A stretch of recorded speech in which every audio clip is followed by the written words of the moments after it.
Bom dia, presidente, tudo bem? Tudo bem. Olha o fundo aqui, ó. Ó, eu tô vendo o fundo aí. Já faço a média que passou lá no fundo. O presidente, é interessante, eu já vou aqui porque tempo é importante para nós. Eu vou fazer uma pergunta pro senhor inicialmente, que todo mundo aqui, ele tá no ar, tá direitinho? Está. O pessoal não faz, pelo amor de Deus, mas eu, fiel ao meu estilo, presidente, eu vou fazer. O senhor, é só pra gente desanuviar um pouquinho aqui, que eu sei que o presidente tem um bom humor tremendo. O senhor, à guisa de um misto de brincadeira, de mostrar, de ser fiel ao seu estilo, o senhor dá uma medalha que tá escrito, o senhor deu até pro Milei, se não me engano, tá escrito, lá, a medalha tá lá, ó. Clube Bolsonaro, imorrível, imbrochável e incomível, é isso? Exatamente isso. Agora, o presidente, eu pergunto pro senhor o seguinte: com 150 processos, com o STF querendo colocar o senhor atrás das grades, com gente te apoiando de toda a natureza, o senhor continua imbrochável? Tem que passar a receita pra gente. Ó, em Goiânia tem um médico aí que bota um chip na galera, a galera fica tinindo. Então tá certo, o senhor tá na turma do chip. Chama, né? É meu companheiro. Tem um médico, não posso falar o nome dele aqui, né? Tá certo. Mas quando ele bota, o homem passa a ser chipado. Tá certo, é o companheiro da minha nutróloga, a doutora Daiane. Mas o presidente... Ele faz, é muito bacana, porque ele faz o exame de sangue em você, deve a todas as deficiências, vitamina D, testosterona, tudo, e balanceia você, deixa você em dia. Beleza. Presidente, vamos começar com algumas perguntas que eu acho que são importantes na conjuntura atual. Bom, o senhor mantém seu discurso que vai ser candidato em 2026, né? Mas, evidentemente, o senhor continua inelegível do seu ponto de vista da legislação brasileira. O senhor não acha que isso pode frustrar seus seguidores e dificultar alianças, ficar tarde demais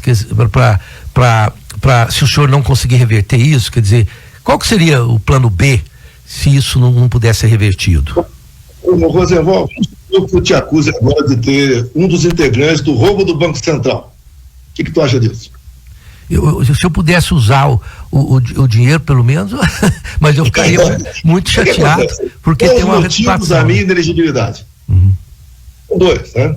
Um, reuniu-se com embaixadores. Abuso de poder político.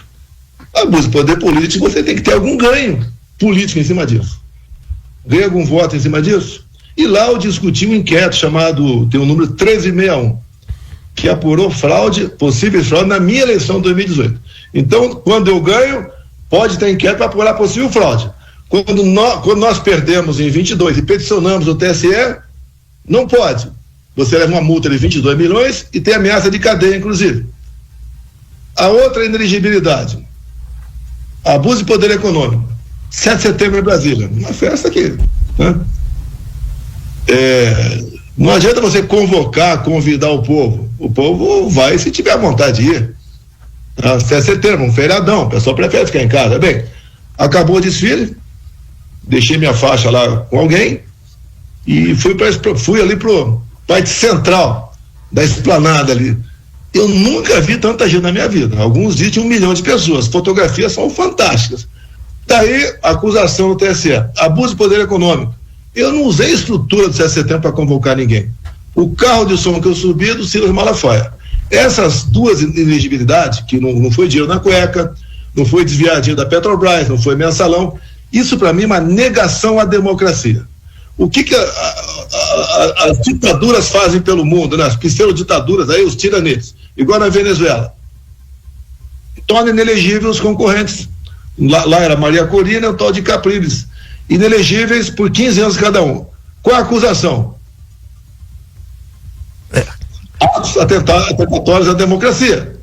O que é atos atentatórios à democracia? Eles subiram no carro som e criticaram o Maduro. Daí a gente vai lá para Nicarágua. Faziam a mesma coisa, agora foi aperfeiçoado. Todos os opositores do Daniel Ortega estão presos. Todos os 7 opositores estão presos. Para mim, por exemplo, processo que interessa, são 3, né? O relator está O relator não. Relator, dono, juiz, interrogador, juiz de custódia, tudo é a mesma pessoa, Alexandre Moraes. Ele é tudo. E tudo secreto. Advogado nosso não pode ter acesso a nada. Uma das acusações, tentativa de golpe. Eu mato rapidamente isso aí. Tive há pouco tempo com um israelense, né, que eu deixei a amizade do mundo todo, ele falou: que golpe é esse que o Mossad não ficou sabendo? Só está na cabeça de um cara. Que golpe é esse que teve tropa na rua? Não teve nada. Tá? Eles querem um motivo para te tirar de combate em definitivo, porque eles têm como reverter, por pressão popular, essa ineligibilidade. Tá? Não quero me comparar com o Lula. Ele estava condenado em 3 instâncias, os delatores devolveram 5 bilhões de reais e os empresários fizeram acordo de leniência de 15 bilhões de reais. Então teve roubo. Acusação minha. Abuso de poder político, reunir com embaixadores. Se eu tivesse me reunido com lideranças lá no Morro do Alemão, como ele fez, lideranças comunitárias, que só se elegeram líderes comunitários com apoio do narcotráfico, não tinha problema nenhum. Se eu tivesse me reunido aqui com a dama do tráfico, não tinha problema nenhum. Ou seja, não tem do que me acusar. Estou há 2 anos me investigando, é joia, é vacina, é golpe, e não acha nada. Até o diretor da PF, né, deu uma escorregada no Roda Viva. Não identificamos potenciais doadores. Você não dá um golpe sem dinheiro. Eu estava nos Estados Unidos. Só se o Pateta, o Mickey, o Pato Donald estava comigo nesse golpe. Só aproveitando um gancho aí, o senhor estava nos Estados Unidos e aí vem para o Trump. Bom, o Trump foi festejado pela direita brasileira, e depois eu quero falar um pouquinho com o senhor sobre direita e esquerda no Brasil, porque eu sempre entendo que no Brasil não tem ideologia, eu digo que aqui não tem partido de direita e esquerda, tem os que estão no poder e não querem sair, e os que estão fora do poder e querem entrar. Tanto que às vezes o PT e o PL, por exemplo, que são representantes, um da direita e outro da esquerda, se unem em torno de alguma coisa, como estão se unindo agora em torno dos representantes do Senado e da Câmara Federal, né? Então, quando pode, eles se unem. Mas quer falar? Pode falar. Pode. Essa união, eu não procurei o PT, nem o PT me procurou. Senado Federal. Em 2023, nós apoiamos o senador Rogério Marinho. Ele perdeu. Você não tem nenhuma vaga na mesa e nenhuma comissão. Em consequência, não participa de decisões de pautas. Os líderes participam, mas a força de um integrante da mesa é muito forte. Você não pode convocar um ministro porque você não tem comissão. Somando isso tudo aí, tá certo? Nós agora resolvemos apoiar quem já ganhou. É o Davi Alcolumbre. É o meu candidato dos sonhos? Não. O nosso dos sonhos é o Rogério Marinho. Não é o astronauta Marcos Pontes que estaria agora, olha, tem um nome a zelar, meus 11 milhões de votos. Ele não conseguiu se eleger deputado federal em 18, por São Paulo, não conseguiu, e daí foi o mais votado senador da história da República. E agora o voto é dele, ele é o dono dele, ele tem votado com a gente, assina lá impeachment, etc., tudo bem. Mas fica um desgaste para mim. Nós agora, que amanhã vai dar o Davi Alcolumbre, independente do PL apoiar ou não, em apoiando, nós vamos ter a vice-presidência do Senado e 2 comissões boas, além da relatoria do orçamento, que vai para o nome conhecido de vocês aqui. Não vou falar aqui agora, que por enquanto é um segredo do Estado, tá? Vai para o nome conhecido de vocês. Se a gente resolver apoiar o Marcos Pontes, a gente fica sem nada. Nem o relator, que é uma pessoa conhecida de vocês, seria nosso. Então isso é o que acontece.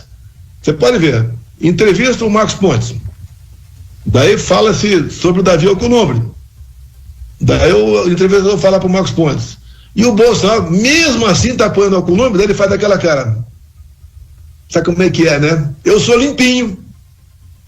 Você está no local, como você falou, o pessoal tem interesse em chegar no poder. Eu conheço bem as 2 casas. Sim, hoje nós podemos dizer que temos mais de 20% de parlamentares, alguns de outros partidos, que tem uma cabeça pensando no Brasil. Eu não quero falar nome aqui para não causar ciúmeira, mas tem parlamentar nesse sentido, certo? E a gente vai mudando. Há pouco tempo atrás, lembro uma foto minha sozinho discursando no plenário. Você para uma foto montada de 20 e poucos anos atrás. Não é montada. Eu só tinha espaço na mídia minha, aquela Voz do Brasil, se eu usasse a tribuna. Se você não usar a tribuna, você não tinha espaço, não tinha 15 segundos da Voz do Brasil. E 15 segundos dá para você dar um tremendo no recado. Então eu ficava segunda, sexta-feira, que não tinha ninguém lá, porque eu nunca sequer fui vice-líder, né? E consegui meu espaço. Eu já fui candidato 3 vezes para presidir a Câmara dos Deputados. O Marcos Pontes mesmo fala, né? Ele já foi, estou seguindo o caminho dele. Não é assim. Uma das vezes que vim candidato em 2005, renunciou o João Paulo, que era presidente da Câmara, deu um problema lá sério, renunciou, e daí apareceram 2 candidatos. Um Severino Cavalcante, acabou de falecer há pouco tempo, pai do nepotismo e outras coisitas mais. E o outro era Luiz Eduardo Grinhal, advogado do PT, o que abafou o caso Celso Daniel, levando para o lado um crime comum.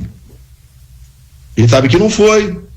Quem encontrou o corpo tinha hematomas. Hematoma não existe se você bate num cadáver. Ele apanhou, porque ele tinha dossiês sobre um esquema de desvio de recursos para o PT na prefeitura, lá, periférica de São Paulo, tá? E nós derrotamos o João Paulo, o Luiz Eduardo Grinhal, que é o pai do Bolsa da Ditadura. Tem mais de 40 mil pessoas hoje em dia que recebem o Bolsa da Ditadura. É porque foi torturado pelo Estado. E ali sabe como é que funcionava o esquema, né? Mais ou menos o seguinte: a pensão fica contigo, a indenização com a bancada. Mais ou menos assim, como regra. É sempre atrás de um recurso, não se dá bem, etc. E chegar ao poder e não sair mais nada. E, você pode ver, nessa eleição, eu destrinchei contra o PT o maior fake news da história. Porque nas eleições de 2002, a internet, você tinha uma laptop na tua frente, pegava um fio, né, um cabo, e botava na tomada do telefone da tua casa. E lá, naquela época, o que o PT fez nas eleições de 2002, que foi a primeira eleição do Lula? Esse grande fake news ajudou a se eleger. Tínhamos votado há poucos meses uma reforma da CLT. O que o PT fez? Eu votei favorável àquela reforma, semelhante que o Temer aprovou em 2017, 2018, semelhante. E o PT falou o quê? Olha, estão acabando com o teu fundo de garantia, com a toraença, com a licença gestante, com as férias.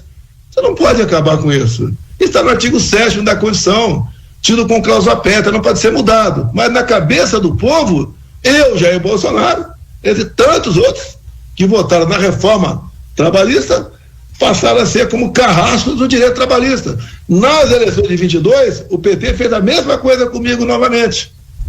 Então, ou se conhece, entende a regra do jogo, você se fortalece ou não. Esses cargos na mesa, na diretoria, de orçamento, se não tiver conosco, vai estar com outro partido, de centro ou de esquerda. Presidente, tanto é que para mim é muito mais importante o ano que vem eleições para senadores do que para governadores. Falando em eleição para senador, quero voltar depois ao Trump, mas aproveitar aí para senador. O estado de Goiás, o senhor falou que tem ciúme, tem muita coisa. Bom, como é que está o estado de Goiás? Nós temos aqui o Major Victor Hugo, que é uma pessoa muito chegada ao senhor, nós temos o Wilder, nós temos... Como é que está o sopão de Goiás? Porque todo mundo quer seu apoio, todo mundo entende que o senhor é tão querido aqui no estado de Goiás, não deu tempo de eu mostrar. O senhor fez uma moça que eu conheço, até muito bonita, o senhor pediu um autógrafo no braço dela, o senhor fez o autógrafo no braço dela. O senhor sabe quem que eu estou falando? Ela pegou e fez... Eu lembro do episódio, até fiquei constrangido, ela insistiu. Olha o que ela fez. Ela pegou, fez uma tatuagem em cima do seu autógrafo. E ontem ela me procurou, eu tô com a tatuagem do Bolsonaro aqui. Eu achei muito interessante essa história, mas eu quero dizer, como é que fica o estado de Goiás? Porque tem colunista aí que escreveu o seguinte, eu vou abrir aspas: se tiver uma eleição entre que ficar no final o Ronaldo Caiado e o Lula, o nosso ex-presidente prefere Jair Bolsonaro e prefere votar no Lula. Fecha aspas. Isso dois colunistas escreveram. Então, sobre esse sopão goiano aqui, o que o senhor tem a dizer? Como é que pode clarear um pouco, sob o ponto de vista da sua ótica? Olha, cada estado é um caso. Tá? Lá atrás, que eu não posso conversar mais com o Valdemar da Costa Neto, né? Ele me deu aqui a liberdade de partir para negociações, né? Ou imposição, que eu tenho que impor, para o Senado Federal. Então é comum, é uma vaga cobiçada, tá?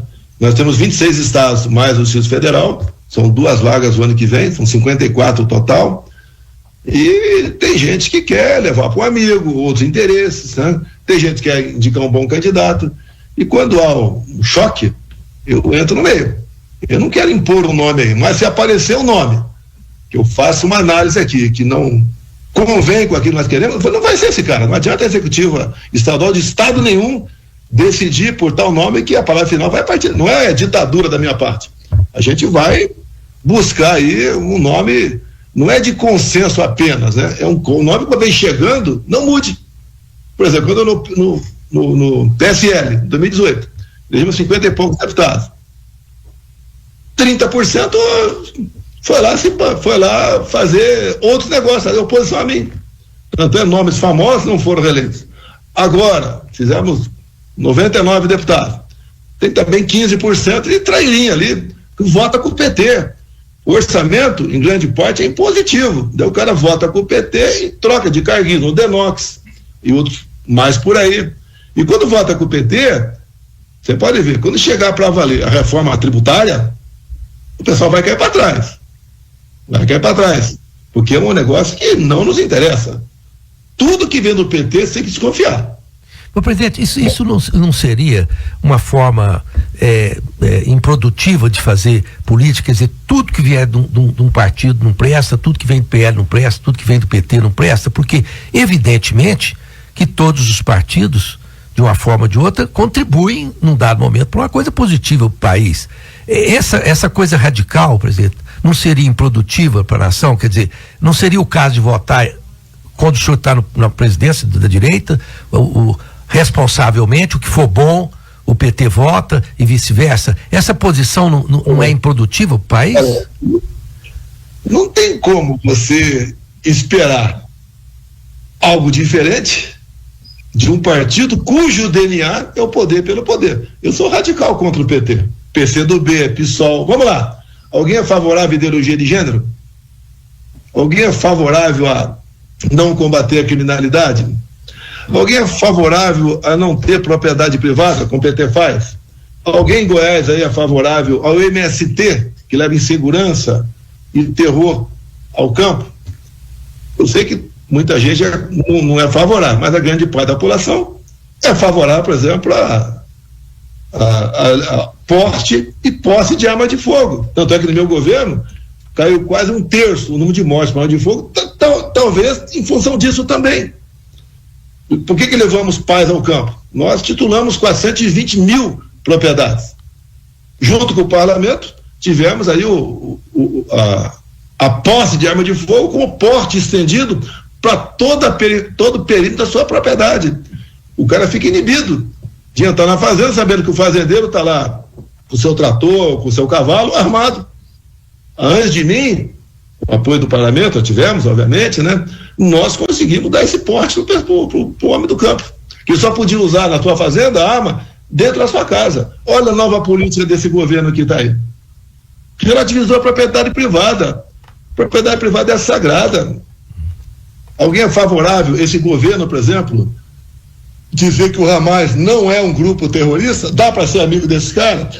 Dá para contar com esses caras? O PT, quando nós prorrogamos o pagamento dos precatórios para poder pagar R$600 do Bolsa Família, passou de 190 em média para 600, o PT votou contra. Quando nós mandamos a mensagem para o Congresso que vivíamos uma crise da pandemia e da guerra, os preços explodiram no mundo todo, e os combustíveis foram lá para cima. E nós zeramos, com o apoio do Lira, que o pessoal tanto critica, né? Nós zeramos os impostos federais dos combustíveis. Como é que o PT votou? Tem um cara que só pensa nele, pô. É um partideco que só pensa nele. Eu costumo dizer muitas vezes, né? Quantas vezes eu converso com todo mundo. A pessoa mais humilde fala, qual é o teu patrimônio? Ele fala, não tenho. Não, você tem um patrimônio. O maior patrimônio teu são seus filhos. Você quer que seu filho Joãozinho seja Maria daqui a pouco? Quer que o Joãozinho de 7 anos faça cirurgia de sexo? É isso que o PT defende. Eu tenho, evidentemente, presidente, algumas visões diferentes a esse sentido. A gente está ouvindo. Eu vou agora lá para os Estados Unidos. O Trump foi festejado pela direita como uma pessoa capaz de ajudar a direita brasileira a vencer a eleição. Mas vejam bem, essa coisa do Trump muito brucutu, de falar que todo imigrante está acabando com os Estados Unidos, o que me parece uma grande injustiça e uma inverdade, não pode prejudicar aqui, porque, veja bem, eu tive agora recente uma pessoa brasileira que montou empresa nos Estados Unidos, mandou hoje de manhã. Tinha 400 funcionários trabalhando. Ontem só foram 60. A obra tudo parada. Então, o senhor não acha que algumas atitudes do Trump lá, que podem ser repudiadas por nós, por estar tratando o brasileiro de forma não adequada, não pode até prejudicar a direita aqui, ao invés de ajudar? Quer dizer, o senhor acredita que o Trump pode fazer diferença em toda essa conjuntura nacional aqui internamente? Eu imaginar, tu chega na tua casa agora e tem alguém lá dentro, um estranho. Qual vai ser teu comportamento? Esse estranho precisa de uma cobertura, precisa de uma comida, precisa de um trabalho. Qual vai ser teu comportamento? Deixar dentro da tua casa? O território americano, tá? Lá tem um presidente, tem um povo, tem uma nação. Agora, por que esse pessoal está indo para lá? Por que não fica aqui no Brasil para comer picanha? Pelo que tudo indica, né? A maioria das pessoas votaram no PT. Fica aqui para comer picanha, pô. Tomar cervejinha, fica aqui. Chupar laranja, tomar café, fica aqui, pô. É igual muitas vezes você vê, né? É um pouco diferente. Onde é o fluxo migratório do Brasil? Nordeste para o Sudeste ou do Sudeste para o Nordeste? É do Nordeste para o Sudeste. E por quê? Lá falta oportunidade, não é isso? Mas devia ser a melhor região do Brasil. O PT está 20 anos mandando. E está mandando, e mandando mesmo. Qual o pior estado do Brasil sobre todos os índices? É a Bahia. O secretário de Educação da Bahia, que nós tínhamos aqui, a pior educação do Brasil, era lá, se elegeu governador. O ex-governador, chefe da Casa Civil, é o que falou o pessoal não chupar mais laranja. Para ele foi fácil, pegou a esposa enfermeira e botou como conselheira do Tribunal de Contas dos municípios. Que exemplo você dá? Eu procuro sempre dar exemplo.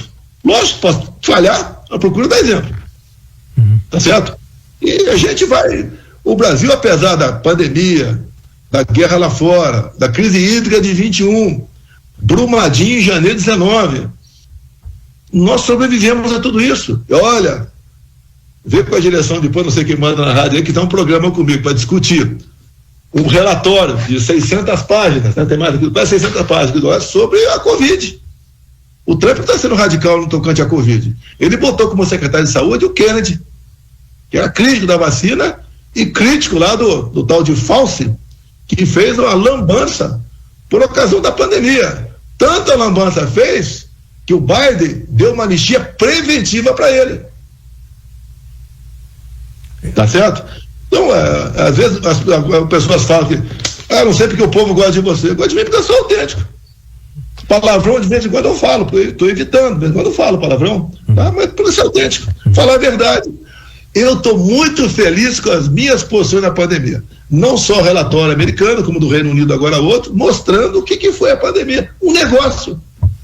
E gente ali obrigando a ficar em casa. O próprio Tedros agora, que ainda está à frente do MS, foi de poucos meses atrás. Mas ele falou, nós não obrigamos o distanciamento social, não obrigamos máscara, não obrigamos vacina. Ué, está servindo para quê o MS? Deu Trump sai de lá. Menos 500 milhões de dólares por ano. Os caras estão na banana, pô. Não trabalhavam? China. Sobre essa, entre aspas, perseguição ou não da direita, tem o doutor Cláudio aqui, uma pergunta que o doutor Cláudio pediu para me fazer, minha equipe está aqui, o doutor Cláudio, a Jaqueline, são pessoas que estão aqui, Bolsonaro, que colaboram com o programa, com o modelo de programa que eu tenho. Qual pergunta que você tinha rapidinho aí? Bom dia, presidente. Só sobre essa questão da Carla Zambelli, né? Mais uma cassação a uma deputada que tem sido um exemplo no parlamento de oposição, de posicionamento e defendendo a bandeira da direita brasileira. Como é que o senhor avalia isso? Já é uma deputada combativa e agora o TRE de São Paulo vem caça esse mandato. O senhor imagina que isso está ligado à questão política ou à questão técnica? O TRE de São Paulo, né, aprendeu com o TSE aqui, o Nacional. Ela foi caçada basicamente por abuso de liberdade de expressão. Ou seja, Cláudio, eu chamo você de feio, tudo bem. Agora, se eu falo que você é horroroso, aí eu tenho que ser preso, caçado, condenado. Abuso de liberdade de expressão. Essa foi a acusação em cima da Carla Zambelli. Agora, onde começa tudo isso? Como o senhor Alexandre de Moraes queria criar uma jurisprudência lá atrás para vir por cima de mim, porque ele sabia que eu era crítico do sistema eleitoral desde 2012. Não é agora não, desde 2012. Ele caçou o deputado Francisquini, no Paraná. O mais votado, teve 400 mil votos, deputado estadual. E quando, nas eleições de 18, né, faltavam 10 minutos para acabar, ele abriu uma live e falou: olha, o pessoal está indo apertar ali o 17, está saindo 13. E mostrou vídeos, etc. E por causa disso, o TSE cassou o mandato dele. Isso é um absurdo. O parlamentar é crítico. Ele tem que defender o que bem entender. Contra ou a favor. Eu sou contra ou a favor o Atlético Goianiense. Fala o que ele bem entender, não tem problema nenhum. Mas abriu-se essa jurisprudência para poder o quê? Vir para cima de mim. Até que os processos que eu respondo é esse, né? Desacreditar o sistema eleitoral. Só registrar. O cara que entrou que me tornou inelegível foi o Carlos Lupe do PDT. Você vê vídeos dele de 2016, 2017, ele falando sem impressão de voto é fraude. Verdade. Você vê o Flávio Dino falando não de eleições aqui no Maranhão por causa do voto eletrônico, e eu tenho certeza que ele é fraudável. Só rapidamente aqui, a Jaqueline é mulher moderna, ela tem um pedido de mulher moderna, falei para os dois fazerem uma pergunta cada um, senão eles me matam aqui. Jaqueline, sua pergunta. Bom dia, sou Jaqueline, obrigada por o senhor estar aqui conosco. O senhor já disse aí algumas vezes do receio de que a Polícia Federal venha bater a sua porta. O senhor tem alguma informação de que isso vai acontecer mesmo? Eu não tenho informação privilegiada, te viu todo. Por que o Braga Neto está preso? Obstrução da justiça. O inquérito já havia sido entregue de um fato de um ano anterior, que o pai do Coronel Cid, né, ligou para ele. Por que o Felipe G. Martins ficou preso 6 meses? Tem uma matéria no jornal aí que ele foi para os Estados Unidos 30 de dezembro no meu avião e lá evaporou. Ele não foi no meu avião. Depois comprovou-se que não foi no meu avião. Estava no Brasil. Comprovou-se até com a empresa aérea aqui que ele voou nesse dia de Brasília para Curitiba. E por que ficou preso 6 meses? Quando eu pedi o meu passaporte para eu ver após o tempo, porque eu fui convidado, o Lula não foi, tá? Uma das negativas razões, porque eu posso desaparecer, assim como o Felipe Martins. Mas peraí, tá aqui, tá com tornozeleira. Eles não querem saber se você fez ou não fez, querem te prender. Eu mando. Por que essas pessoas estão presas 17 anos de cadeia aqui em Brasília? Olha uma senhora que perdeu o mané. Tá lá, você vai ver o voto do Alexandre de Moraes, tá lá. O batom é substância explosiva. 14 anos de cadeia. Tá vindo uma comitiva agora dos Estados Unidos para cá, notícia de jornal, acho que parece que é verdade, para vir aqui no Brasil, em loco, ver a questão da liberdade de expressão.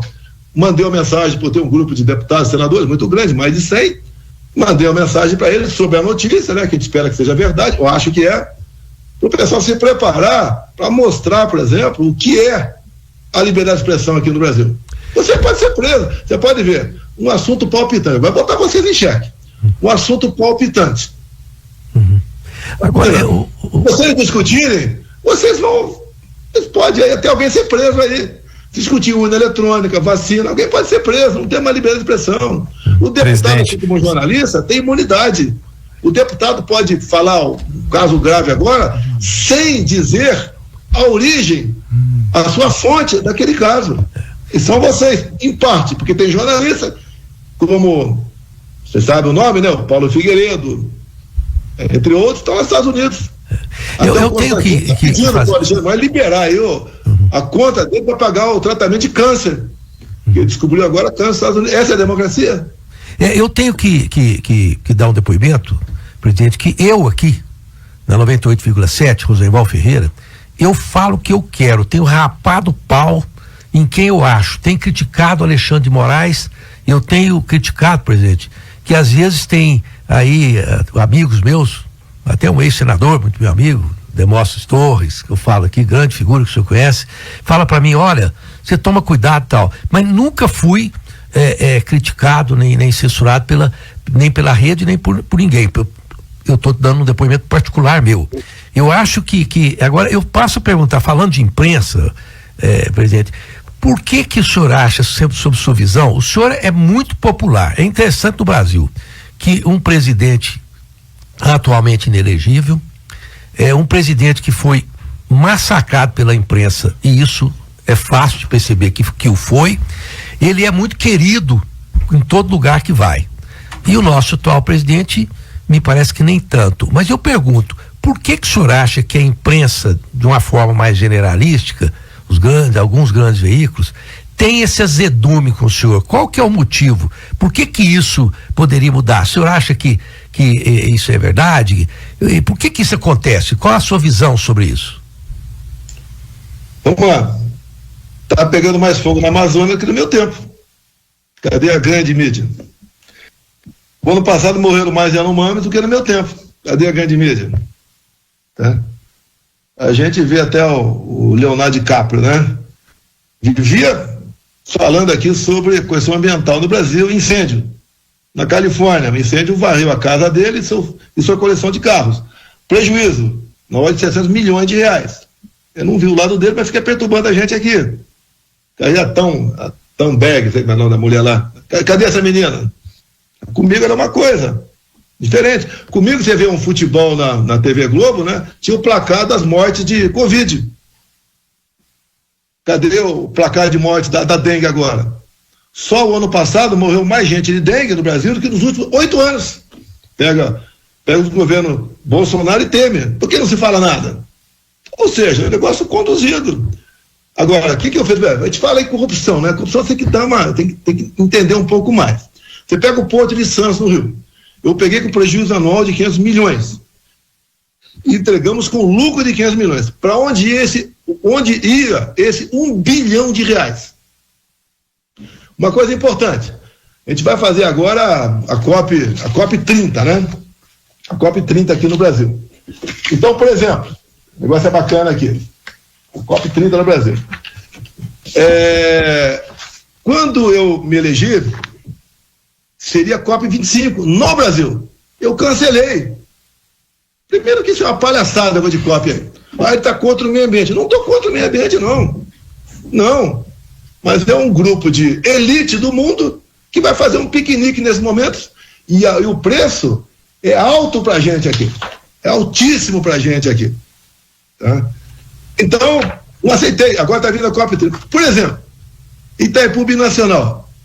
Aí o Paraná, né? Está mandando 1 bilhão e 3 milhões para a COP 30. Uma parte dessa grana aqui é desassoreamento. É a obra mais bacana que tem. Mais bacana que tem, né? Igual na minha cidade lá, Angra, tem uma casinha lá, o prefeito anterior foi lá fazer um desassoreamento lá no Rio Mambucaba, gastou 12 milhões e continua, aí tem mais areia do que antes do assoreamento dele. Uma obra fantástica. E tinha uma maquininha trabalhando lá, tá? Mas tudo bem. Você pode ver. COP 30, vai ser no Brasil agora, em Belém. 1,30 bilhões de Itaipu Binacional. A Itaipu Binacional também destinou agora 600 milhões para concluir a construção da Universidade Interamericana, Universidade de Integração Latino-Americana. E também destinou 81 milhões para a cooperativa ligada ao MST. E vai dar prejuízo Itaipu Binacional agora. No meu governo, eu diminuí em 40% a tarifa em dólar e fizemos a segunda ponte com o Paraguai. Não é uma pinguela, não. Uma ponte de 470 metros de vão. Começamos a fazer a terceira ponte em Porto Murtinho. Alongamos em 600 metros a pista do aeroporto de Foz do Iguaçu, que os grandes aviões pousavam na Argentina. Usavam a rede hoteleira do lado de lá. Faziam compra pro lado de lá. Agora já podem fazer pro lado de cá. A pedido do Ratinho, asfaltamos a Transboiadeira. A pedido de prefeitos, atendemos mais de 50 municípios da região da Bacia de Itaipu com pequenas obras de infra. junto com o Jorge Seif, que era secretário, faltou um passo para nós começarmos a praticar piscicultura de tilápia lá, das agora Concres, e aumentar em 20% a produção de pescado no Brasil. Não tivemos algum problema porque dependia de autorização do parlamento paraguaio. Hoje em dia, tá Itaipu dando prejuízo, não tem nada. Tem 1,3 bi lá para Belém do Pará, dinheiro para o MST. Então não tem como dar certo um país que age dessa maneira.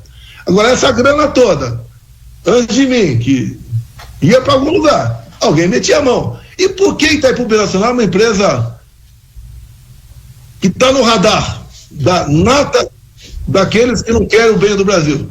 Que não é auditada pelo TCU. Você pode fazer a besteira que quiser, que não aparece. Não tem TCU lá. É o conselho do lado do Brasil, o conselho do lado do Paraguai está resolvido. No passado, inclusive, ajudaram a levar um União lá para Assunção do Paraguai.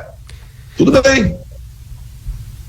Quando se fala uma coisa, porque o presidente da época era o Lugo, aquele padre lá que, né, que quando estava lá deixando o poder, apareceram meia dúzia de filhos dele. A mulher ia se confessar, com problema qualquer, ele fazia um filho da mulher, tá certo? Essa era a amizade do Lula, pô. A amizade da Dilma. Bolsonaro, mudando assim totalmente de assunto, o pessoal acha que o senhor não lê. E eu sei, por fontes que são próximas ao senhor, que o senhor lê muito. Qual foi o último livro que o senhor leu? Não, livro não leio mais, não dá. Não tenho tempo, não, sou sincero. Eu aqui tenho rede de zap, informações. A China assinou com o Brasil 37 acordos. Esse eu tenho que ler. Não dá para ler romance mais, não dá. Desculpa aqui, estou com 69 anos. Acabei de ler um grande livro agora aqui, 500 e poucas páginas. Relatório do Congresso americano sobre a Covid e vacina. Nossa. Eu não posso, com todo respeito, hoje em dia, né? Há algum tempo, eu não posso trocar isso aqui com um livro de romance. E filme? Filme o senhor vê, não? Não dá, não, só vejo futebol. Não vê esse badalado filme que está aí, que está indicado ao Oscar, o senhor viu, não? Esse filme só teria valor se começasse comigo. Você vai perguntar, por que, né? Rubens Paiva, né? Por quê? A família Paiva tinha uma grande fazenda em Eldorado Paulista, a minha cidade. Fazenda Caraitá. Essa turma aí, que tem a minha idade, família Paiva, né? Curtiam férias lá. Eu tinha 8, 9, 10 anos, eles também curtiam férias lá. O que eu lembro muito da família? Família bem de vida, tudo bem. E eles iam na cidade, chupavam um picolé daqui bom.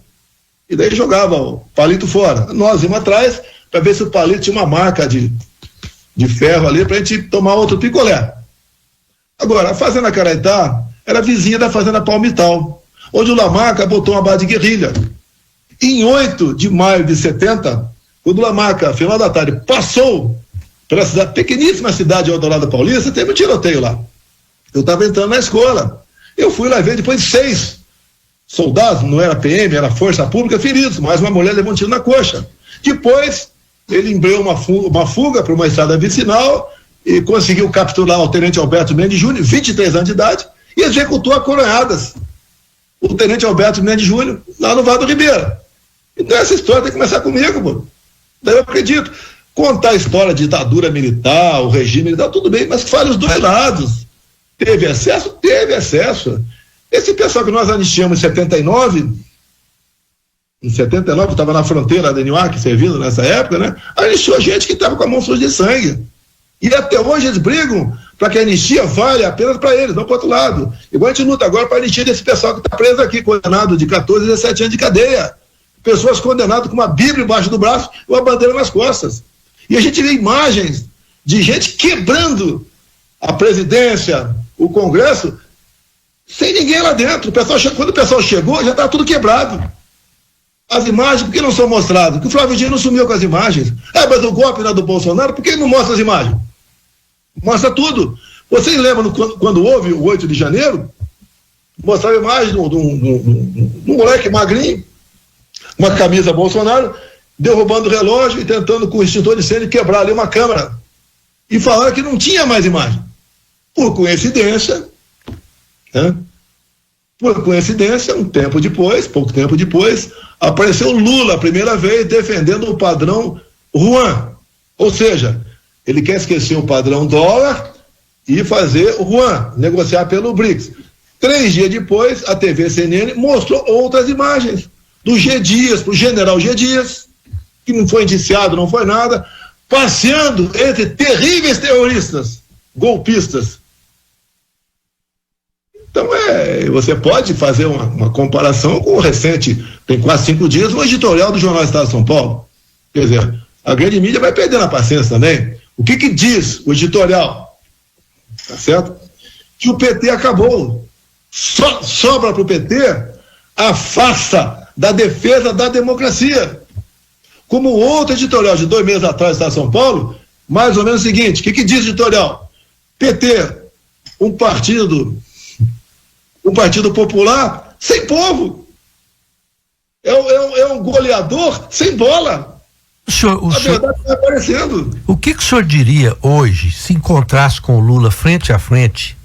O que o senhor falaria para ele assim? Ó, o senhor está sentado aqui, Lula, eu sentei aqui para tomar um. O senhor toma vinho, não? Não, eu gosto de Coca-Cola, pô, o que faz mal? Coca-Cola, tá certo? Uma latinha servia por mês. Então o senhor está tomando uma Coca-Cola com o Lula lá, uma Coca-Cola? Eu prefiro outros, né? Esse não dá. Mas se eu tivesse frente a frente com ele, o que o senhor falaria pro Lula? Como é que eu vou tomar uma cervejinha, uma caipirinha, né? Um cara que acha que o Hamas não é um grupo terrorista.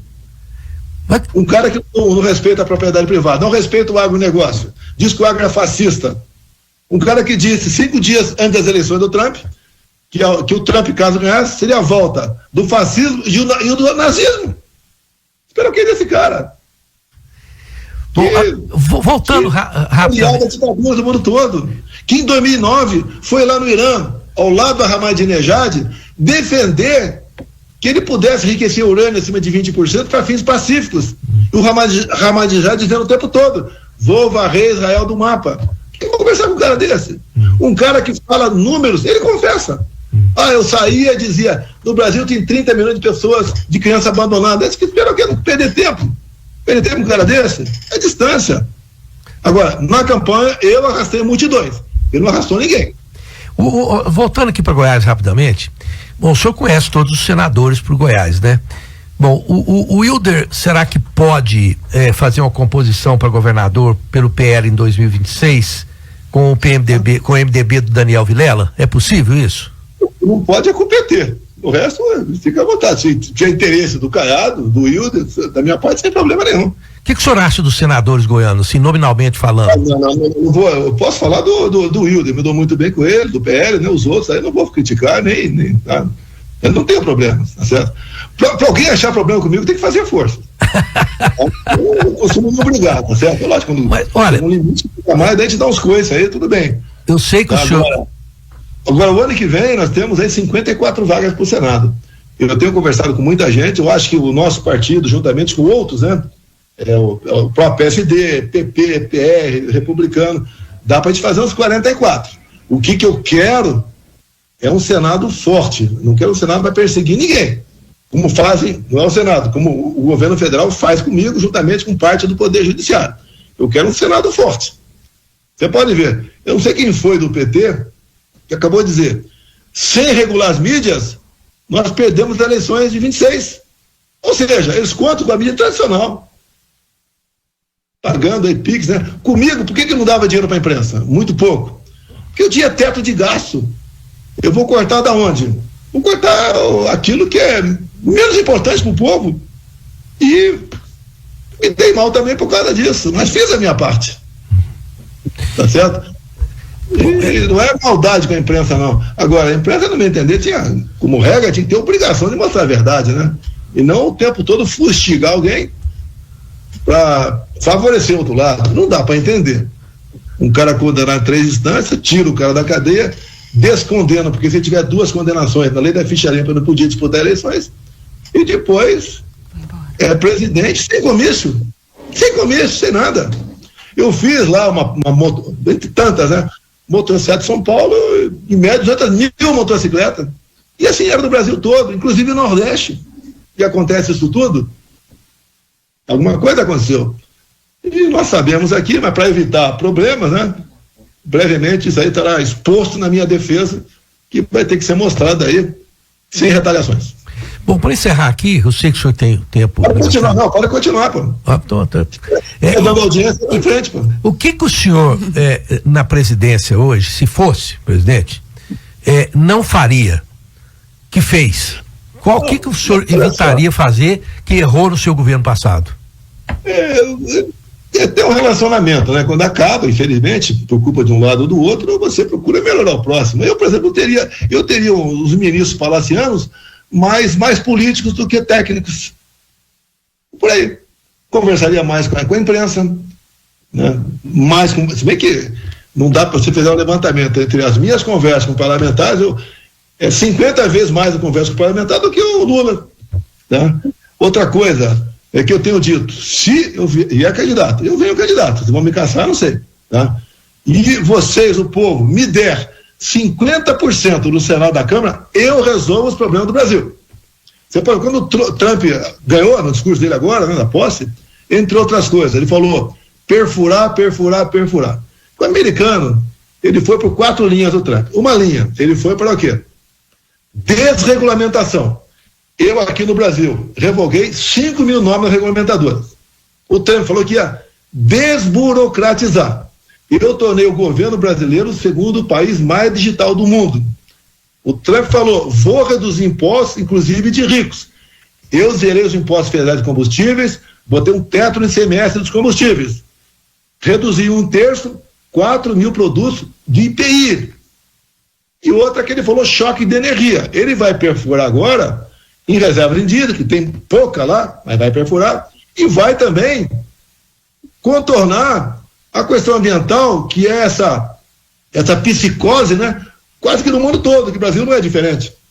Na questão energética, eu deixei pronto, em meados de 22, junto com então, o ministro Saxida, Ministério das Minas e Energia, o quê?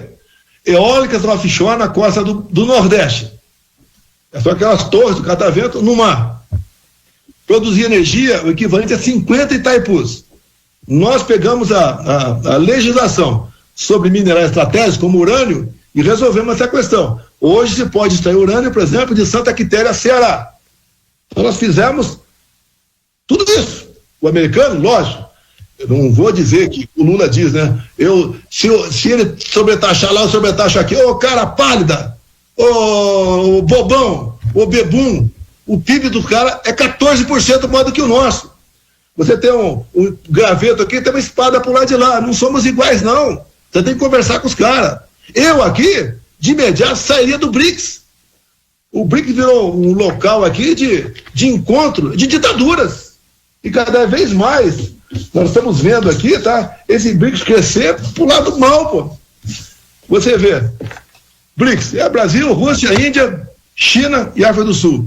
Entrou agora Cuba, Bolívia, Nigéria, Uganda, Uzbequistão e vai entrar agora Venezuela e Irã.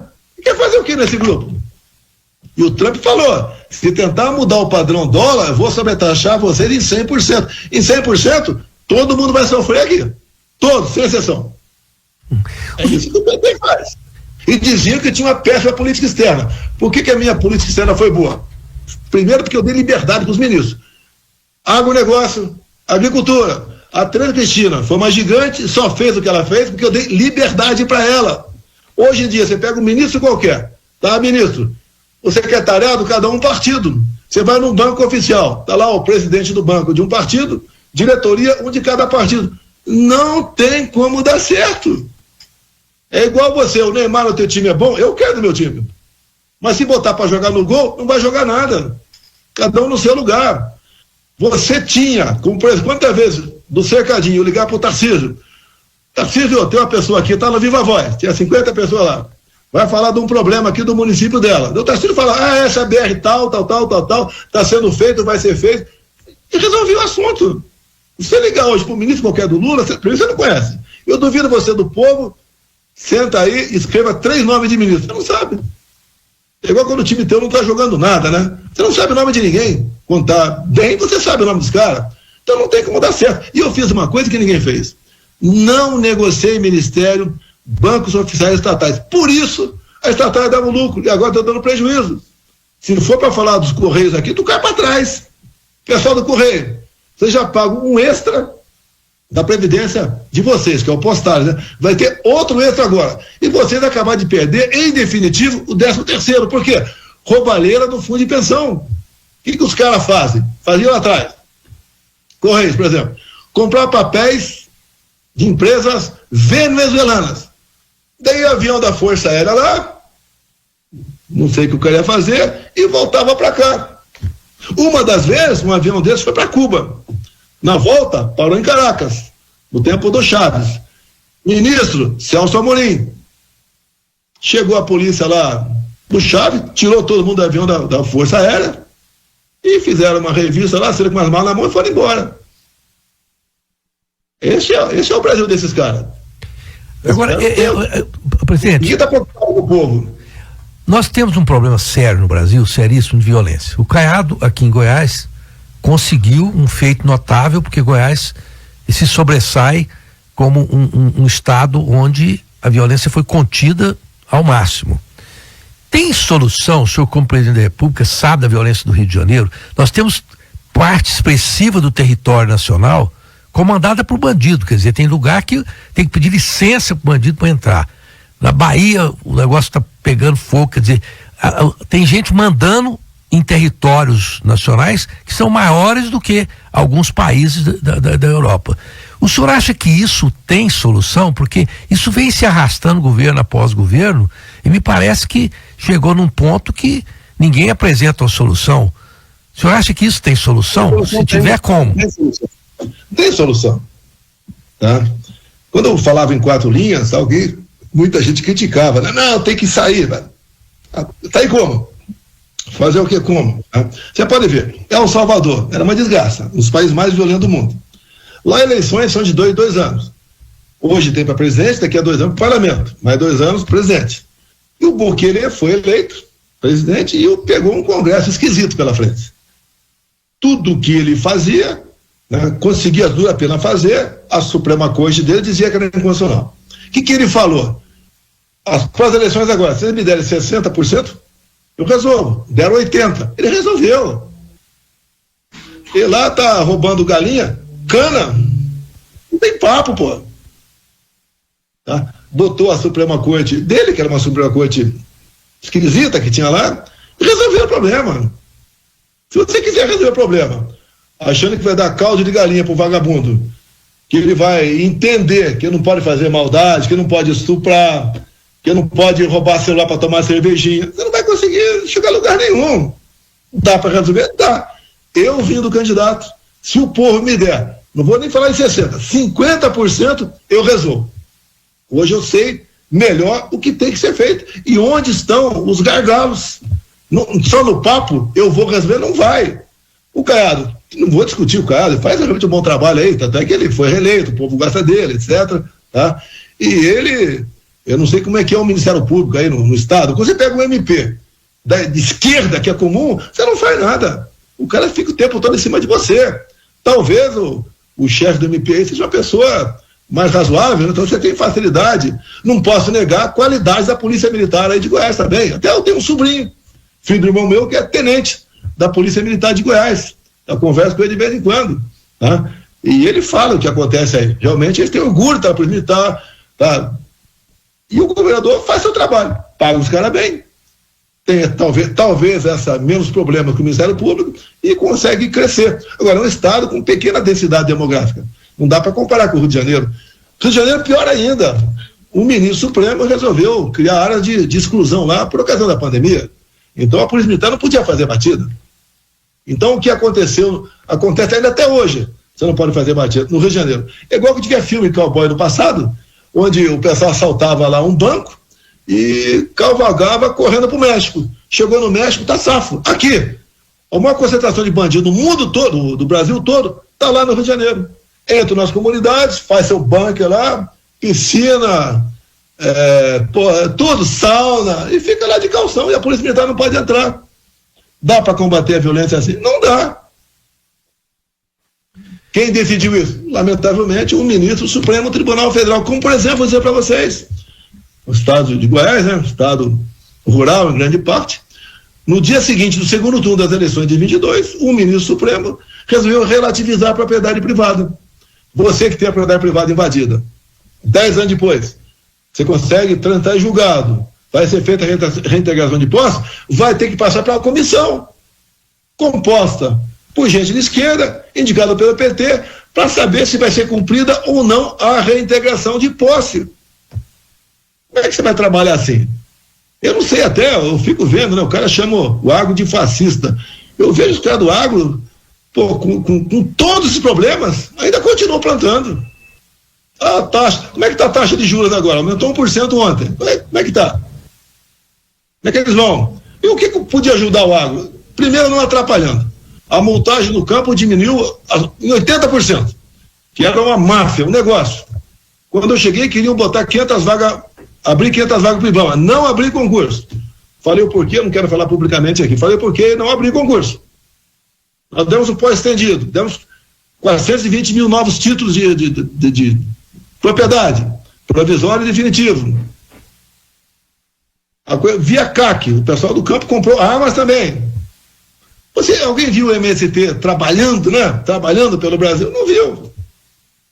Quando eu saí, voltou, reabriu-se as portas do inferno. Você vai no INCRA agora, quem está mandando o INCRA? É o MST. Vai na CEAGESP em São Paulo. Eu botei um coronel lá, o Melo Araújo, recém-saído da rota, que resolveu o problema da CEAGESP. Lá não era gestão apenas, era de polícia também. Vá lá agora ver como é que está a CEAGESP lá em São Paulo. Então, a visão macro a gente tem, corre atrás, você trabalha de domingo a domingo, eu só parava quando tinha um jogo do Palmeiras, né, com o palmeirense, tá certo? E só atendi o telefone da esposa, tá? Legal para mim, e o resto era pauleira, e não reclamo não, não é fácil, mas é gratificante. Se eu for em qualquer lugar do Brasil, não é que centro-oeste, sul, sudeste, nordeste são muito bem tratados, raramente um cara fala uma abobrinha, raramente, tá? Deixei ele para lá e vida que segue, pô. Eu só não entendo, presidente, a sua fixação que se tem, às vezes, em falar que as urnas eletrônicas são fraudadas, porque eu fico pensando assim, eu critico aqui nesse programa, eu sempre o apoiei daquilo que eu penso que o senhor faz de bem desde o início. Eu fui um dos poucos jornalistas que cantei a bola, o senhor não estava nem cotado para presidência, falei, ó, esse Bolsonaro vai acabar ganhando a eleição, porque o senhor tinha uma caixa de ressonância boa com o que eu penso que a população queria.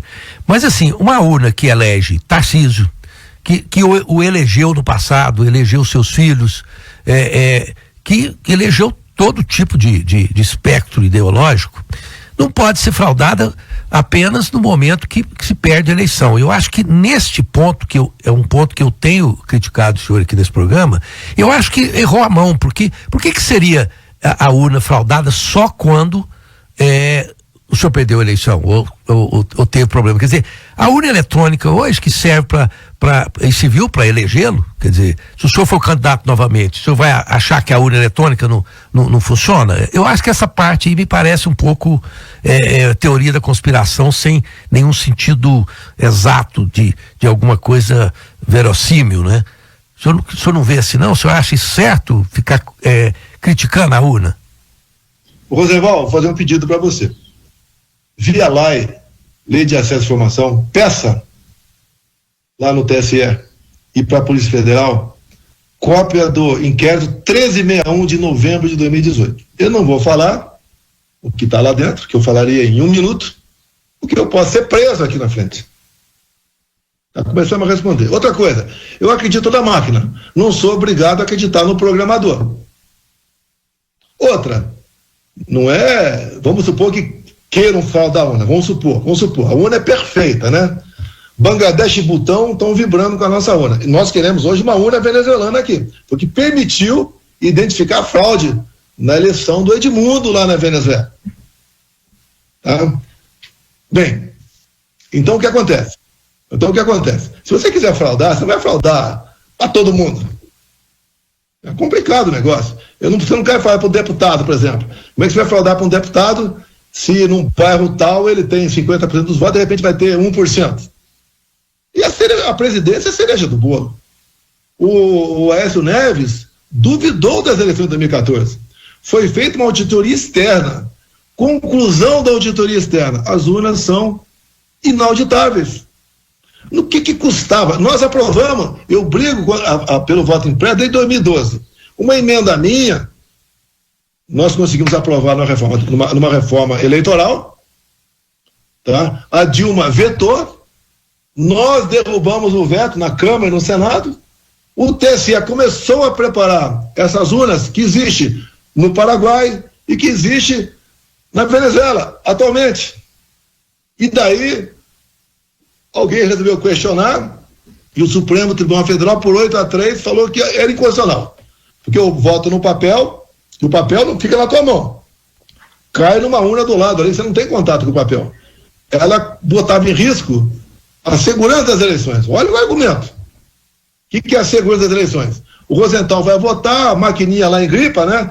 Daí vai lá o mesário para tirar o papel da maquininha que estava engasgado, ele vai ver quem você votou. É isso. Agora, o que eu sempre ouvi falar, eu estou com 69 anos, o Rosenthal está chegando lá, vai chegar lá um dia, sempre ouvi falar, antes de ser político até, que a democracia não tem preço.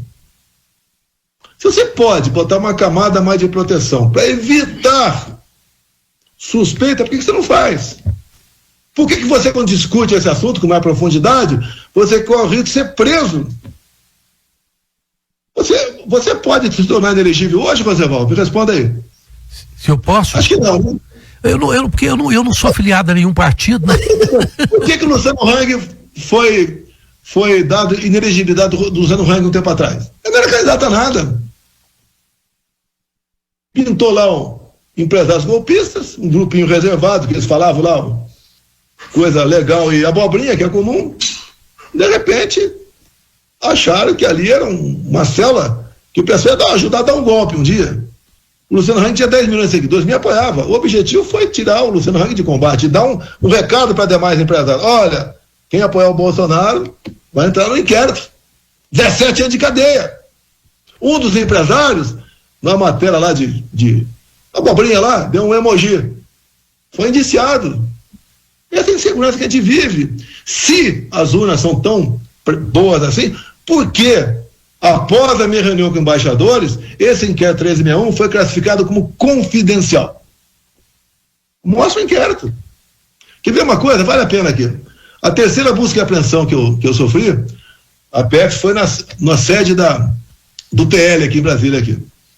E depois, a Rede Globo falou que a PF vazou para eles a cópia de um contrato de uma obra minha de reforma lá na Vila História de Mambucaba, Angra dos Reis. Daí a imprensa fala, o Globo falou, olha, a casa está no imposto de renda 98.500, fez uma obra de 900, tem coisa errada aí. Bem, esse valor de 98.500 está inalterado desde 97 ou 96, inalterado. Que você, quando faz imposto de renda, se você não fez uma benfeitoria no seu imóvel, continua com o mesmo valor.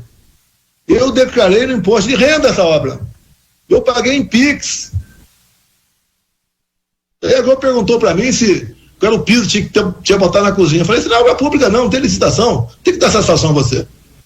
Tanto é que morreu o assunto. Daí eu fiz em cima disso, falei, Polícia Federal, já que você vazou o contrato, na minha mesa tinha essas 3 páginas do inquérito 3 mil que eu tenho falado o tempo todo. Por que você não vaza as 3 páginas também? Não vaza.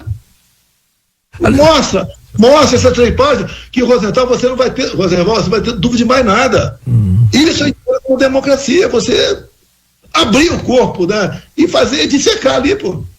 Em São Paulo, mudando um pouquinho para São Paulo, o Tarcísio, inegavelmente, talvez tenha sido o seu ministro mais badalado, inclusive com uma certa posição na imprensa razoavelmente produtiva. O Tarcísio tem feito um governo, é um homem técnico, né? Mas me parece que o senhor não entende, por exemplo, eu vou insistir, as pessoas insistem nisso, eu sei que isso é até desagradável, mas tá, o Bolsonaro não pode, de jeito, não deu certo. O senhor tenha na cabeça, ou não pode falar, que plano B poderia ser? O Tarcísio não seria o homem para dizer, olha, eu não sendo candidato, é o Tarcísio, porque é administrador, é o Caiado, porque cuida da violência, é o Ratinho e tal. Eu sei que outras pessoas, até da CNN, insistiram nisso. E o senhor acabou falando, não, a minha mulher ou meu filho. Quer dizer, não tem essa pessoa que o senhor na cabeça pensa, ó, esse cara aqui vai cuidar bem da direita que eu tão bem represento. Não tem essa pessoa, não? Primeiro, essa entrevista foi para CNN. Ontem estava 1.100.000 1.100.000 visualizações. Uma entrevista de 42 minutos. E eu não falei isso. Ela começou a falar, Tarcísio, Caiado, Zema, Flávio, Michele. Eu falava alguma coisa. Eu não falei que é o meu filho ou outro.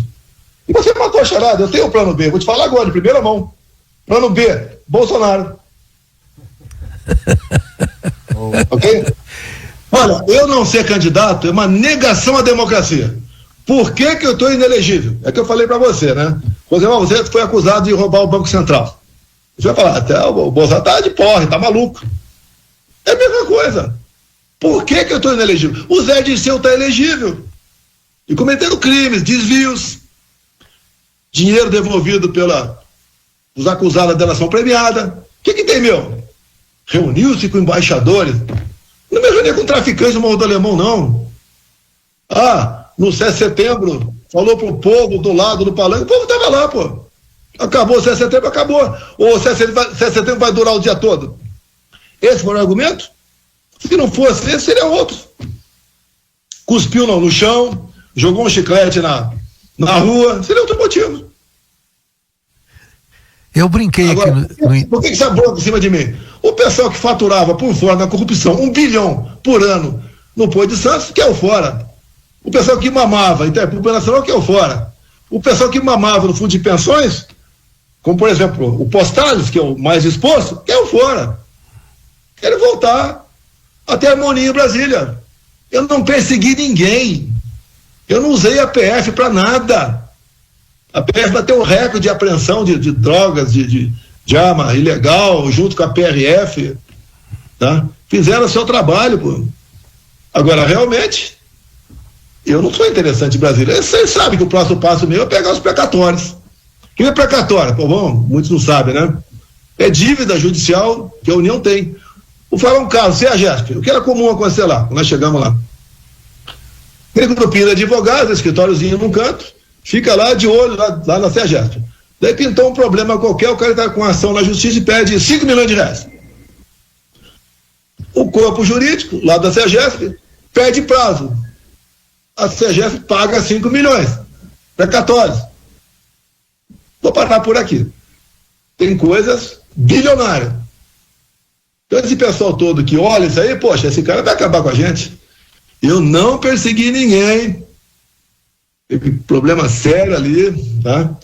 Lógico, não tem que cobertar nada, tá certo? Que eu tenho obrigação de achar algo errado, tomar providência, mas não fomos para perseguição, não fizemos busca, não fizemos pesca probatória por aí, não prendemos ninguém para forçar delação premiada, tá? Não fizemos nada disso, e o Brasil foi para frente. Olha, com pandemia, com guerra, terminei 22 com 54 bi em caixa. Esse governo agora está com 2 anos, mas em 1 ano e pouco aumentou nossa dívida em 1 trilhão. 1 trilhão. A nossa dívida interna atualmente são 9 trilhões de reais. Bota aí, a taxa Selic está 13%, né? Mas a gente paga esses papéis aí, em média 15% ao ano. 15%, 9 trilhões. Quanto é que dá? Agora, de juros por ano, mais quase 3 bilhões por dia.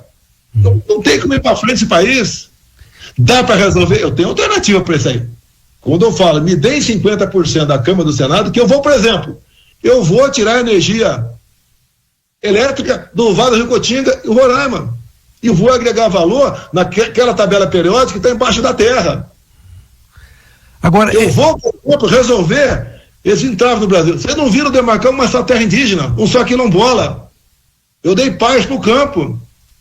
Você queria comprar um carro aí, uma caminhonete Hilux, uma Max, você levava 6 meses de espera, agora está sobrando no pátio. Ninguém quer investir mais. E quando você fala em agro, não é uma fábrica que está produzindo caneta. De hoje para amanhã você aumenta a produção. Se você quiser aumentar carne, qualquer coisa no campo, leva, por vezes, 3, 4 anos. Agora, esse modelo, presidente, de presidência que é parlamentarista, porque hoje qualquer presidente da República, o Lula, o senhor, quem entrar, fica refém do Congresso Nacional, inclusive com o Congresso Nacional pegando a boa parte da verba para poder utilizar como bem entender, inclusive sem muita satisfação. Quer dizer, tem que sempre ali o centrão ficar, o presidente da República hoje, ele fica refém do Congresso. Isso não é um grande problema? O senhor não sentiu que isso é um problema a ser resolvido no Brasil para o presidente realmente poder fazer aquilo que quer? Depende do presidente. Qual ministério eu dei para partido político? Me aponte um ministério que eu dei para partido político. Qual o banco oficial estatal que eu dei para o partido político? Me aponte aí. Os caras falam em semipresidencialismo. Pô, bacana. O cara que vai mandar no Brasil vai ser votado pelos parlamentares. Já sai depenado da votação. Já sai pelado da votação. O meu partido apoia desde que você me dê a Caixa Econômica. Outro, eu quero o Banco do Brasil. Eu quero o Ministério de Minas e Energia. E sai pelado. Sai para responder processo. Agora, eu segurei isso. Eu tinha 10% do parlamento e desses 10%, quase metade eram traíra do meu partido antigo PSL. Conseguimos ir para frente. E teve uma pandemia. A roubalheira que teve ali foi do consórcio do Nordeste. Os 9 governadores lá que tinham um problema lá, apareceu o Carlos Gabas, 50 milhões que ele comprou de respirador, não chegou no respirador. Desses 50 milhões, 5 milhões mandou para Araraquara, para o prefeito amigo lá em Araraquara, um conhecido aí que está desempregado agora, nós conseguimos tirar o PT de lá. Tá? Agora tem como fazer. Se eu com 5% conseguir fazer isso, alguns queriam que fizesse mais, né? Queriam que o Fusquinha ganhasse, né, com gasolina ali cheia de álcool, que agora está aumentando o percentual de álcool, vai chegar a 35%, ganhasse a corrida. Se me derem mais de 50% da Câmara do Senado, eu resolvo. Por isso que eu estou zeloso na questão de indicar, em especial para o Senado. Não é em qualquer estado, meu amigo. Eu prefiro mais um senador em qualquer estado que um governador. Nós estamos jogando War. Eu, há 40 anos atrás, jogava War. O War antigo. Com paciência, estratégia, e 90% das vezes eu ganhava o jogo. Aqui é a mesma coisa. A gente vai indo, igual agora. Os intergalácticos criticando a questão do Davi Alcolumbre. Quer que eu apoie o Marcos Pontes. Tá, para cá o Marcos Pontes vai perder. E daí a gente fica sem comissão, sem mesa, sem orçamento. Outro partido vai ocupar esse espaço, outro partido vai ter mais meios para fazer os teus parlamentares. E vai ficar chupando o dedo? Eu lamento que uma pessoa inteligente não consegue enxergar isso aí. Está preocupado a minha biografia. Olha, eu tenho um nome a zelar, eu tenho 11 milhões de votos. A Joyce Rossmann tinha 1 milhão e 100. Passou para 10 mil. O Frota era outro. Tantos pelo Brasil, que o povo acordou para a política. Eu não sou dono de voto, não. Graças a Deus eu tenho a credibilidade, junto uma parte considerável da população. Quando eu comecei a usar na minha campanha o João 832, a verdade dói. Quantas vezes gente chegava para mim e falava, olha, com verdade tu não vai ganhar a eleição. Eu falei, então não vou ganhar. Sabe o que é chegar sozinho em Manacapuru, coração da Amazônia? Sozinho. Chega de barco, tem lá 200 km no porto. A gente vai lá para a escadaria da igreja e conversar com esse pessoal sozinho. Quem quer dominar a direita, comece por aí. Estou dando uma dica, comece por aí. Vai lá em Venda Velha, por exemplo, Ceará, e joga uma sinuca no bar do Beiçada. Mas o Lula ontem... Vai lá em Mambucaba, tá, e coma lá o XPP, que é conhecido como Comeu Morreu, e começa a fazer campanha por ali, pô. Vai indo. Vai no Vado Ribeira e veja por que aquela região é pobre. Nego não vai porque não tem densidade eleitoral. Roraima é a solução para o Brasil. Mas como não tem densidade eleitoral, o nego demarca lá 80% para reserva indígena. Muito bonito. O primeiro mundo agradece. Igual a COP30 agora. Os defensores do meio ambiente. Chega de jatinho particular queimando toneladas de combustível fóssil. E não se acha pipoca nenhuma. Tanto é que o americano saiu disso. Não foi só do OMS, não. O Trump saiu disso também. É uma palhaçada. E o Trump falou, tava aquela política woke, né? Aquela política, tudo é questão ambiental. Ele falou, vou perfurar, vou tirar petróleo, não vou comprar mais petróleo da Venezuela, e cada um escolha qual carro quer usar, pô. É assim, ponto final. O Estado não pode existir para oprimir quem quer que seja. O Estado tem que ser o guardião da liberdade. Desde que ele não entre na liberdade do outro, esse é o Estado. Eu falo, o principal papel do presidente, governadores e prefeitos é não atrapalhar. Quando nós criamos a Lei da Liberdade Econômica de 2019, pouca gente sabe o que é isso, né? Você queria, por exemplo, vender cachorro-quente na praça, ou abrir um salãozinho de beleza, uma oficina mecânica, tu fazia o pedido da prefeitura de Alvará. A prefeitura, muitas delas, não todas, enrolava. Um vereador pedia um arrego, um secretário pedia não sei o que lá, troca de voto. O que eu fiz? O cara entra com o pedido, se em 30 dias a prefeitura não responder, o cara vai trabalhar. Ponto final. Simples. Quando eu falo o segundo governo mais digital do mundo, você hoje em dia tem seu documento no telefone. Pega 2010, você levava em média 100 dias para abrir uma empresa. No meu governo, a média, menos de 24 horas. Eu não quero o Estado ficar em cima de você. Quando chegava um mega empresário a falar comigo com um problema, ou uma pessoa humilde, que eu atendia a todo mundo, o que eu falava quase para todo mundo, eu não quero mais ver a tua cara. Ou seja, eu vou resolver teu problema. Presidente, assim eu tenho... Nós entramos numa coisa que a pessoa não consegue entender às vezes, né? Eu facilitei a habilitação para ir do avião. A maioria vai até estar avisando, pô, o que tem? Tem cara que vive disso. Você, a carteira de habilitação, era 5 anos, passando para 10. Por que um cara com 20 andar, com 30, com 40, tem que renovar de 5 em 5 anos, só para pagar taxa para o Estado? Resolveu o problema. Multa não. Perdi a carteira com 20 pontos, passando para 40, levei pancada.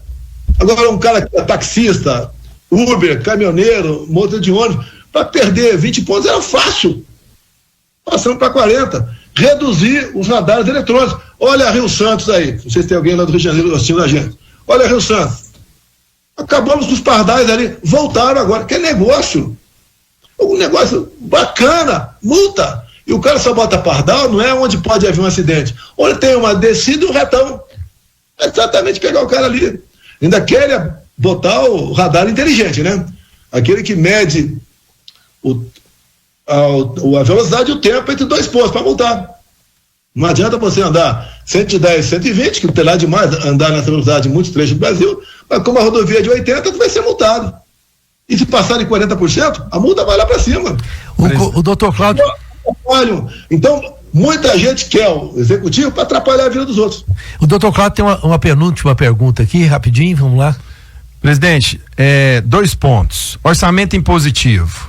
O senhor enfrentou uma pandemia com um orçamento de guerra, tinha um ministro da Economia brilhante, que era o Paulo Guedes, onde vocês desenharam um projeto e atenderam a população brasileira. Atualmente nós temos aí o presidente Lula reclamando do orçamento impositivo, que é destinação de verba exclusiva para deputados e senadores. A posição do senhor, o senhor é favorável a essa continuação e entende que esse orçamento impositivo traz benefício para a população na ponta? E o segundo ponto, governo digital. O senhor criou a Secretaria do Governo Digital, uma secretaria importantíssima no governo federal brasileiro, inclusive com a modernização, com o portal GovBR, com a modernização do serviço brasileiro. O senhor entende que o atual governo está deixando isso de lado e esquecendo da população nesse aspecto? Olha só, o orçamento impositivo, né? Começou no nosso governo, né? Uma decisão do parlamento. O que o Lula quer? Ele quer um orçamento igual ao tempo dele. Como era o orçamento do tempo dele? O deputado apresentava a emenda, vamos supor aqui, 10 milhões para cada um. Vou 10 milhões para Nerópolis, vamos supor, né? Mas o deputado mostrava, olha, apresentei no orçamento 10 milhões para Nerópolis, tá? Mas o deputado só conseguia liberar quando o governo tinha algo importante para ser votado, que era geralmente algo salgado, e falar para o deputado, ó, se você não votar, eu não libero. Porque o Lula quer isso. É ter o parlamentar na mão. O orçamento impositivo tem um lado positivo. Agora, o que tem que ser feito é dar transparência. Quem foi que mandou aquele recurso para que município, para que obra foi, só isso. Eu, no meu tempo, teve tempo que eu não apresentei emenda ao orçamento, que eu não conseguia liberar. E os momentos que eu apresentava emenda, eu apresentava emenda para as Forças Armadas. O cara tá dando para militar, não, porque o militar vai levar lá, os comandos de cada força, que tinha sua assessoria parlamentar, vai lá negociar. Eu não vou votar com os caras. Geralmente era material de saúde, né? Mamógrafo, microscópio eletrônico, para cirurgia de catarata. Era dessa forma aí. Hoje em dia, o deputado federal tem um pouco mais de 30 milhões por ano. O senador tem uns 70 milhões por ano. É dinheiro pra cacete. Bem aplicado com transparência, 10. Eu prefiro dinheiro na mão de deputado que na mão do Lula. Porque na mão dele vai. Não é o que é bom. Você não tem nada de bom que o cara tem para votar. Me apresente uma coisa boa desse atual governo. Ele tentou até criar um problema com o Pix. Eu criei o Pix em novembro, no meu governo, novembro de 2020.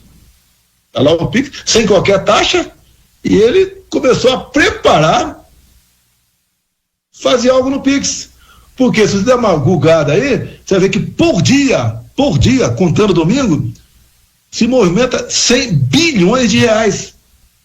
100 bilhões. Como o cara vê 100 bilhões por dia, eu não queria fazer no primeiro momento, mas eu desconfio, sempre desconfio. Boa intenção do diabo, a gente fica desconfiado.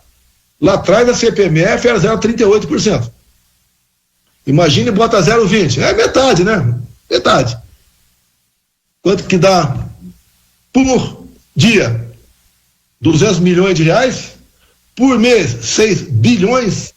Por ano, 72 bilhões? E vai tirar de todo mundo, inclusive do cara que vende água no sinal, o cara que vende água de coco, da manicure, do barbeiro, do cara que faz aí, que vende aí picolé na arquibancada do Goiás e Atlético Goianense. Esse governo só tem uma intenção, tem uma preocupação, é arrecadar. Eu até apelidei a equipe econômica o plano econômico da Haddad de menos vacas, mais leite. É o que ele faz. Uma hora a vaca vai morrer. E você não recupera a economia de uma hora para outra.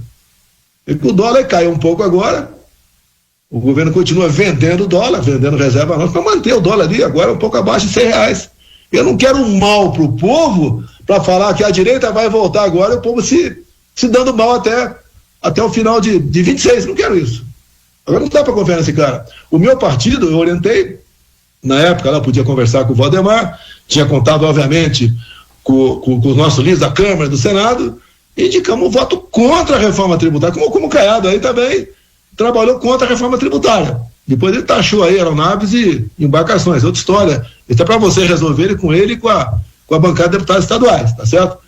Mas nós somos contra isso aí. O meu governo, a marca, diminuindo impostos.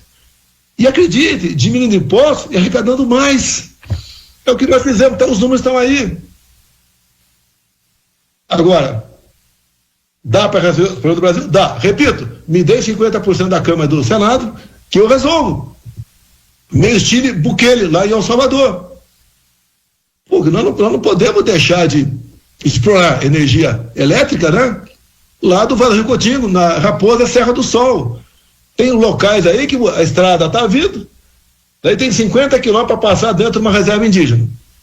Você tem que desbordar 140. Anda 90 a mais para ir, 90 a mais para voltar. Quanto um caminhão gasta em média de carregado aí? 2 litros de diesel por quilômetro? Quanto aumenta mais o valor desse frete? Nós temos que resolver, por exemplo, está há 5 anos parada, a Ferrogrão de Sinop até Miritituba, 930 quilômetros, que vai desafogar o frete, né? O escoamento do que se produz no Centro-Oeste, especial ali, Mato Grosso. Onde está o problema? É a questão ambiental. Mas com a maioria do parlamento eu resolvo, muda a lei ambiental. Eu tinha uma oferta de $1 bilhão para investir na Baía de Angra. Eu falei até, vamos transformar a Baía de Angra numa Cancún. Não é porque eu sou brasileiro, não. Eu já estive em Cancún. Melhor a Baía de Angra. Não tem tubarão, água mais quente, transparente também, não tanto coisa, mas transparente. 300 pancadas ilha, praias maravilhosas. Dinheiro privado. Daí, tá, vamos começar a trabalhar. Opa, está demarcada como estação ecológica de Tamoios. Tá? 29 centros geográficos, num raio de 1 quilômetro não pode fazer nada. Vamos desmarcar esse decreto, o decreto não é presidencial, vamos desmarcar, vamos revogar o decreto. Não, o decreto ambiental, quem revoga é lei. Não dá para você trabalhar assim. E não é só Rio de Janeiro, não. Eu duvido se existe algum estado do Brasil que o governador não quer acabar com aquela área de preservação ambiental, que é muito bonito para quem está na cidade, né? Paletó e gravata, nunca sentiu o cheiro de bosta de vaca pela frente, tá? E fica criticando o cara do campo.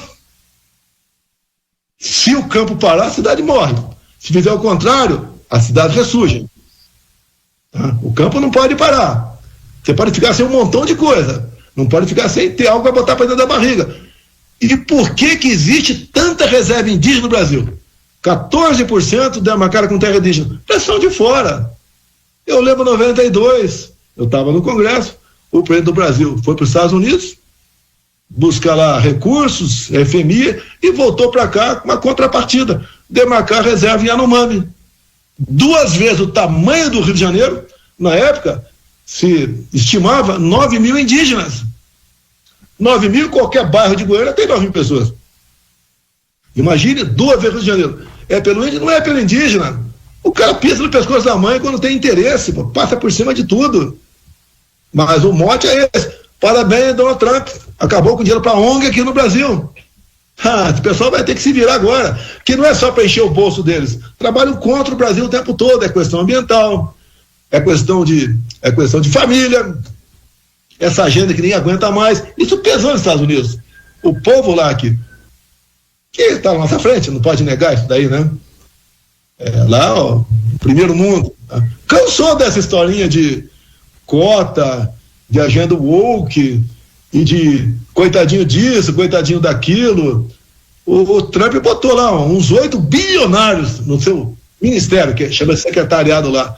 Aqui no Brasil o cara fala, quando comecei a montar o ministério, quantas mulheres vão ter? Quantos afrodescendentes vão ter?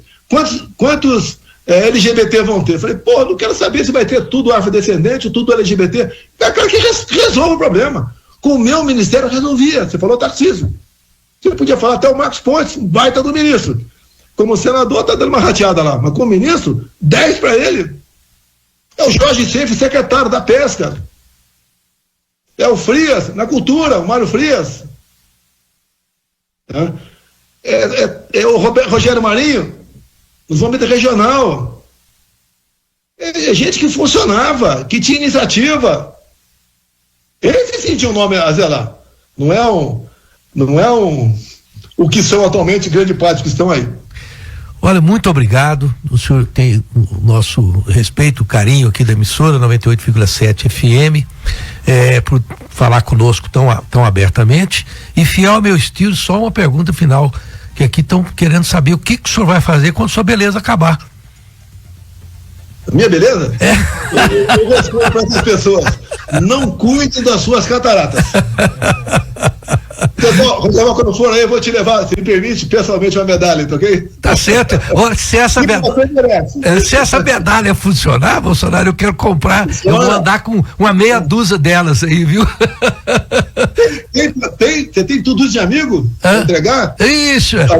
Amigo confiável, né? Confiável.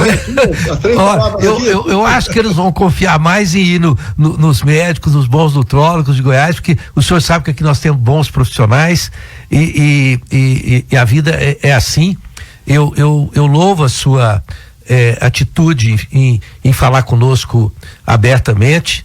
Os seus auxiliares aí falaram para o que o Bolsonaro às vezes não quer que pergunta, vai sair da entrevista irritado. Falou, não, pode perguntar o que você bem entender. O Bolsonaro fala de tudo. E aqui acho que a gente perguntou muita coisa que interessa. Eu sou muito de brincar no meu programa, me pareço muito com a sua personalidade, faço muita piada, muita brincadeira, mas eu gostaria um dia de encontrá-lo pessoalmente para ver se eu consigo introduzir o Bolsonaro ao mundo dos vinhos. E o senhor precisa largar de cerveja e cachaça para o mundo dos vinhos. Eu pretendo ir aí sim. Quero fazer reunião com o Wilder, com o Gaia, com o Vitor Hugo, com o Amarildo, que é o primeiro suplente, com o Fred, para a gente realmente nos preparar para 26, aí nesse estado maravilhoso que é o de Goiás, onde eu tenho, um sobrinho meu, que integra a gloriosa Polícia Militar desse estado. Todos são bons amigos, o Major Victor Hugo é um amigo muito bom que a gente tem aqui, o Wilder, nosso amigo,